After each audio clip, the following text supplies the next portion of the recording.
Office नाही संपत तर फोन चालू होऊन जातं काही डायल केलेला नंबर व्यस्त आहे, ठेवा फोन. आणि आता जर फोन आला ना फेकून देईन. मी फोन फेकून देतो, पाकिटातले पैसे चोरत जा. कुठं गेले काय केले 17 चौकशा करत जा. साला तू यासोबत तर लग्न काय केलं असं वाटायला लागलं की जेलमध्ये आहे मी. बायकोपेक्षा जेलर जास्त वाटतो तुम्हाला. पहिले नाही समजलं काय लग्न करायच्या वेळी. सगळं समजलं ना तुझं, सगळं समजलं. तुझ्यासोबत राहायचंच नाही आहे मला. मलाही नाही राहायचं आहे ना. जा तुम्हाला कोणासोबत राहायचं आहे तर. राहत नाही मी. Third class. हे घ्या तुमचा फोन. अरे काय रे दादा, हे काय चालू आहे यार? हे आपल्या घरी काय चालू आहे समजून नाही राहिलंय. अबे कंटाळला असं नको तू माणूस 25 वर्षापासून एकाच बाई सोबत.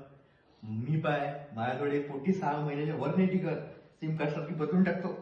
अबे दादा तसं नसते. गर्लफ्रेंड आणि बायको संसारात लय मोठा फरक असते म्हटलं. काही फरक नसते. पटलं टेक नाही तर रामटेक. अरे दादा काही तर सिरियस बन आयुष्यात तू. अबे काही सिरियस बिरस नाही घ्यायला लागत. नवीन वर्ष सुरू झालं, नवीन पोरगी नवा संसार. Take it easy policy. पहिले तुझं लग्न होऊ दे आणि पाय मग वहिनी आल्यावर वहिनीला अशी पट्टी पडवतो ना मी, मग तू सगळं विसरून जाशील. कायचा नवा संसार, पोरीच्या इकडे पायनं विसरून जाशील तू दुसऱ्या. अबे जाय ना बे, मोठ्याला पट्टी पडवतो. आलो बाबाला फोन करा.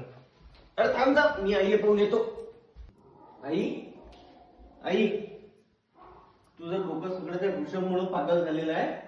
तुला माहित नाही की तो दिवस रात्र पोरीचे फोनवर फोन येते आणि तू तुझ्या डोक्यात तेच गेलाय बाबाबद्दल. म्हणून सगळे असे विचार येऊन राहिले तुझ्या डोक्यात बाबाबद्दल. आणि सगळे बापाचे गुण घेतले ना.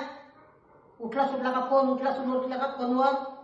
हो ना, पण आता ह्या वयात ते तू सोडशील का एवढ्या चांगल्या माणसाले? बाबा मी समजू शकतो ब्रेकअपचं दुःख. मायाला भांडण झाले पोरीसोबत. काय नाही एवढं टेन्शन घ्यायला लागते. अरे यार तू ती अशी बायको आहे ना, तिथे माझे नातेवाईक नाही पाहिजे, माझे मित्र मैत्रीण नाही पाहिजे. तिथे फक्त पैसा पाहिजे तिथे. समजू शकतो बाईचीला. हा, नुसता पैशासाठी हपापलेली असते लोक. मी काय म्हणतो, एक माझ्या मैत्रिणीची आई आहे, तिचा डिवोर्स झालाय. तिच्याजवळ 3 करोड आहे म्हटलं. 1 करोड मला द्यायला का? आम्ही पण तिला विचारला त्यांना पहिल्यांदा. प्रत्येक गोष्ट काय तिला विचारातच राहायला लागते का सोडणाऱ्या बायकोले?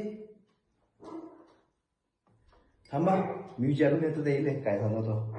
रडू नको आई, तू काही काळजी करायची नाही. काही असं काहीच नाही होणार आहे. ए हॅलो एक्सक्यूज मी.